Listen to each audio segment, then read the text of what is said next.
Thank you very much, Vince. First of all, I want to really kudos to you all for being here tonight. If you're going through this process, there's a lot of questions that people have out there. The information is there if you're willing to find it and do a little research and listen.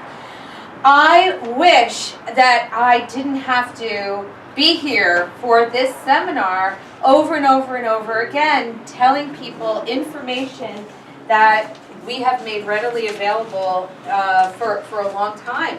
So again, I really thank you all for coming.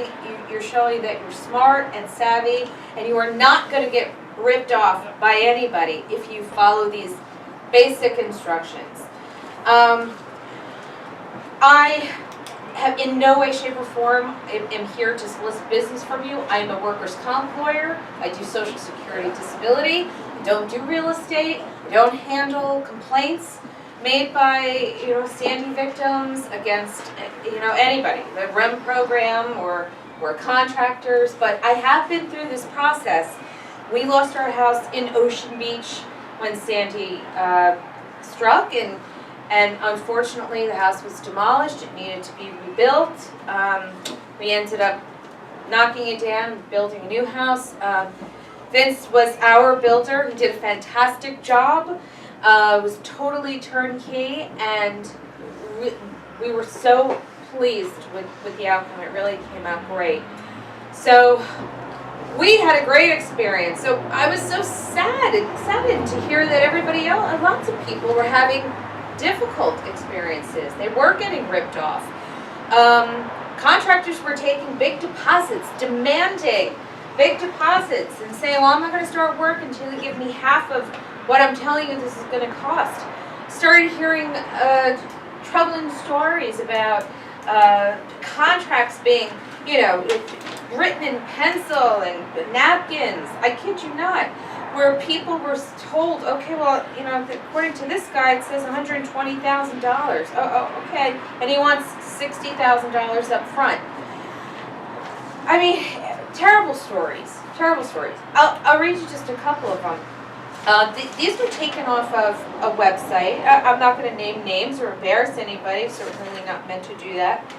But these are real people. Quote, they took our grant money and never finished. They owe us $30,000.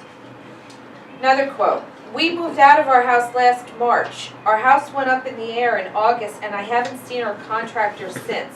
We are $120,000 in with no end in sight. Another person, we thought our contractor lived in Brick. That's pretty local. He came highly recommended. It meant nothing. He's a con. Now he's on the run. So you'd think that these were posts over the past several months or years. These were posted within like a 3-day time period over the past couple of weeks. So this is happening. It's real, and we can help you avoid it. So first off, there's a couple of things that you can do. One is make sure your contractor is licensed. Sounds like basic information, right? A lot of the people complaining nowadays, I had somebody in my office today, I was doing a favor for him for something having to do with this. He was in my office today, he said he didn't have a contract. There was no contract. $60,000 this man paid him. He did not even have a contract.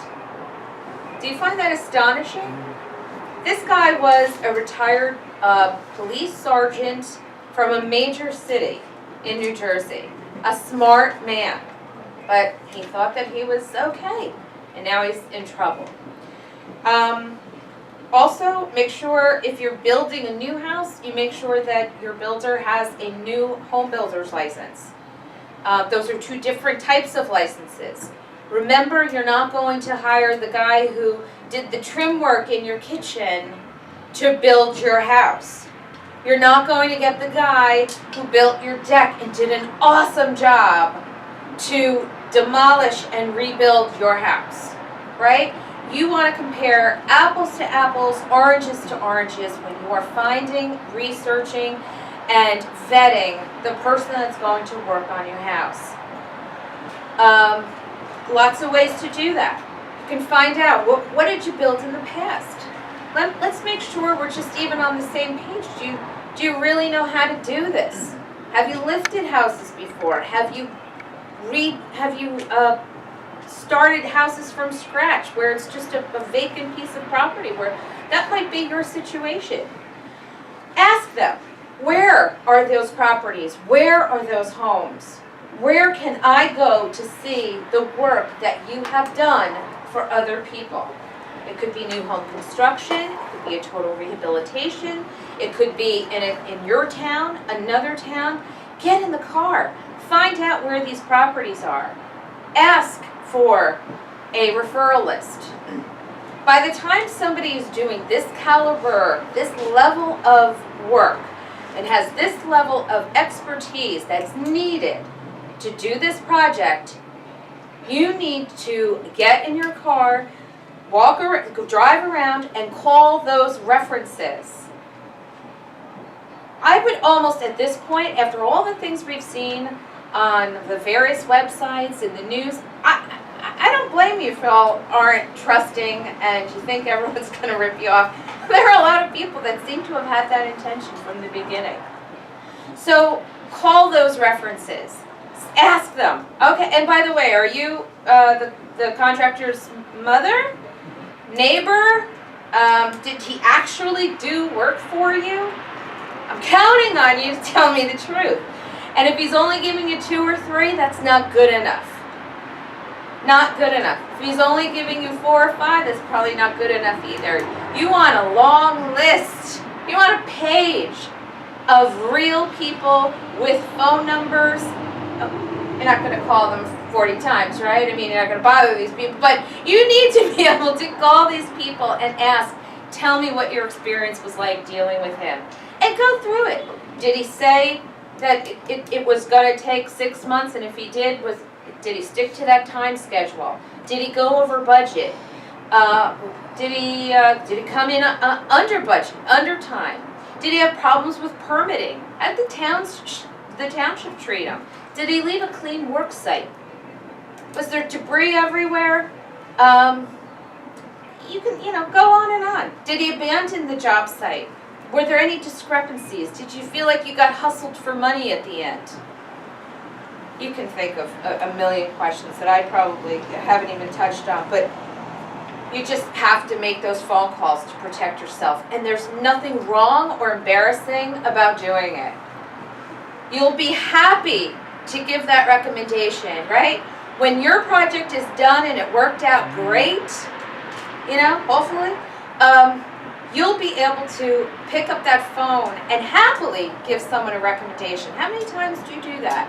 If you had a good experience with a dentist, here's my dentist. Go to him, he's really good. The food here, Tuscan House, I just had dinner here, it's very good. Hamburger was excellent. I'm happy to tell you that. If it was a bad experience, I'm going to probably tell you that too.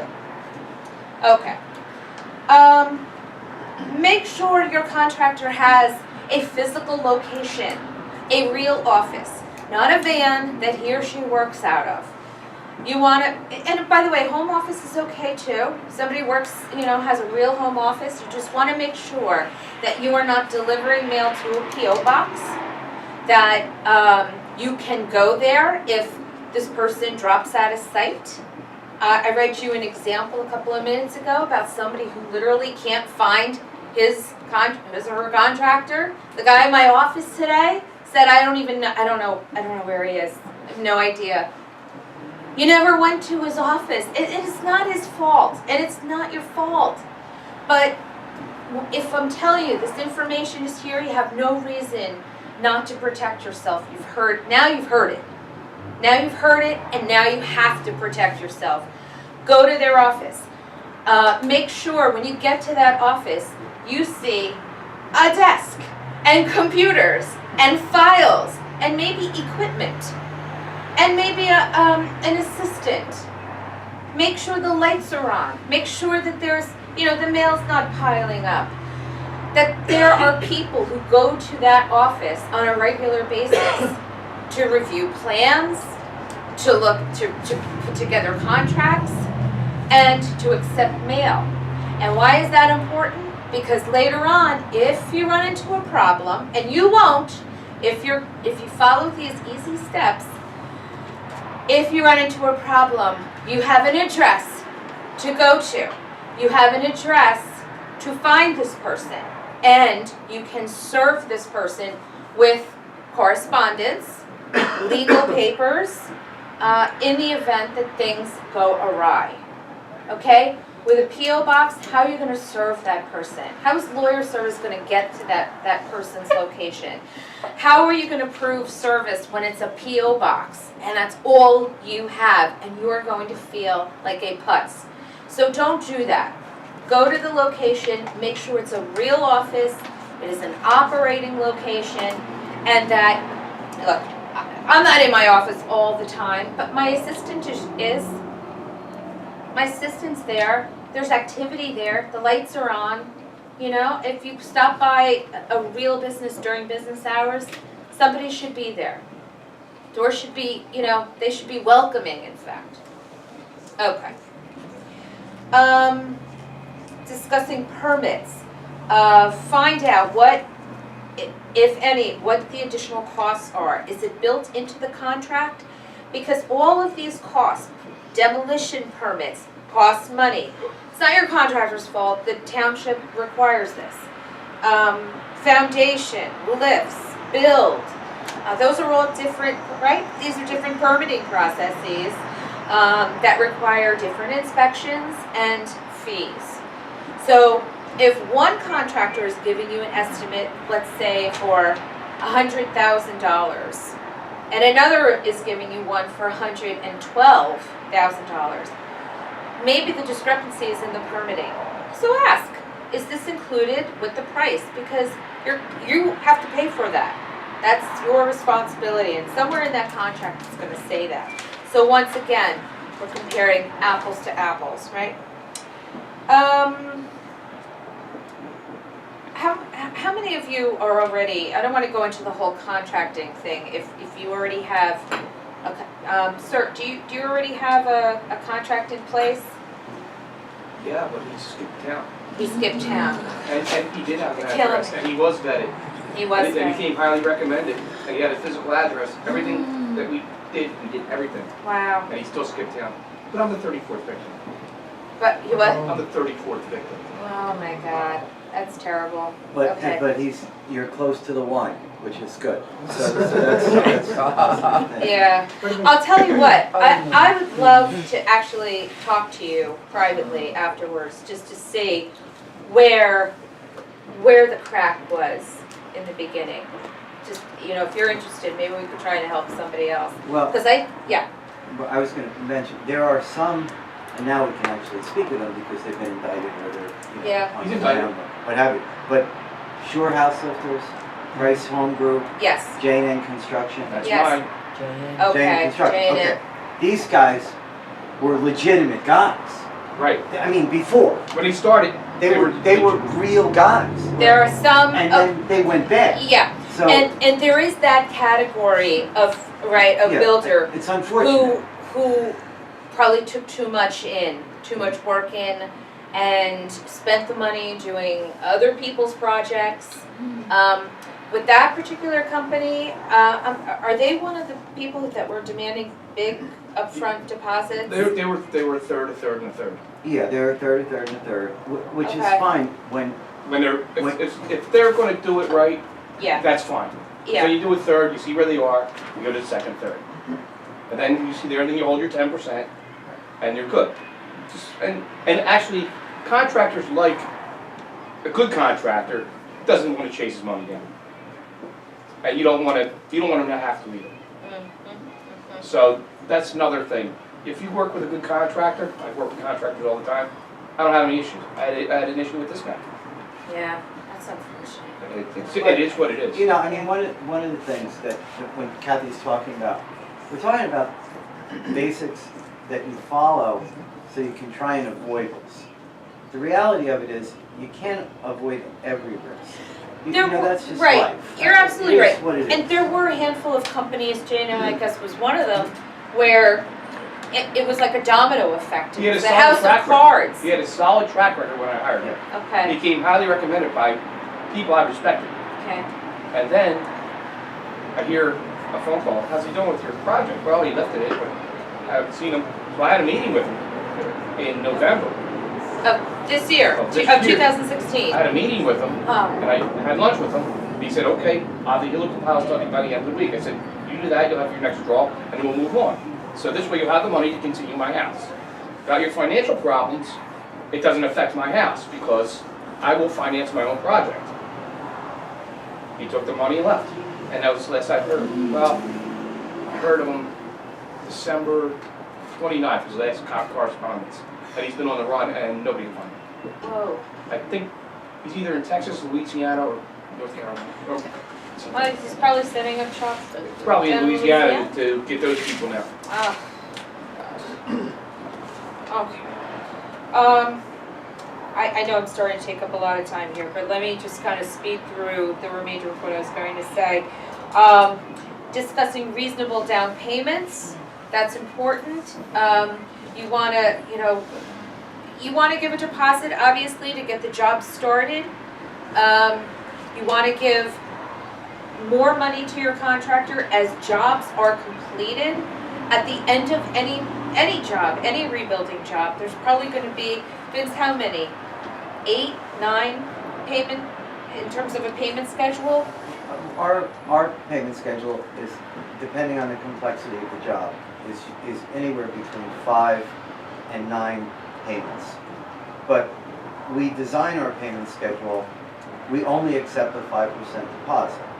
So we'll start design work, I'll commission Dan, we'll do engineering, piling, whatnot. We'll do all our design work. We'll apply for permits, we'll get everything ready, we'll submit for permits. And that's just how we work. We're more comfortable working like that.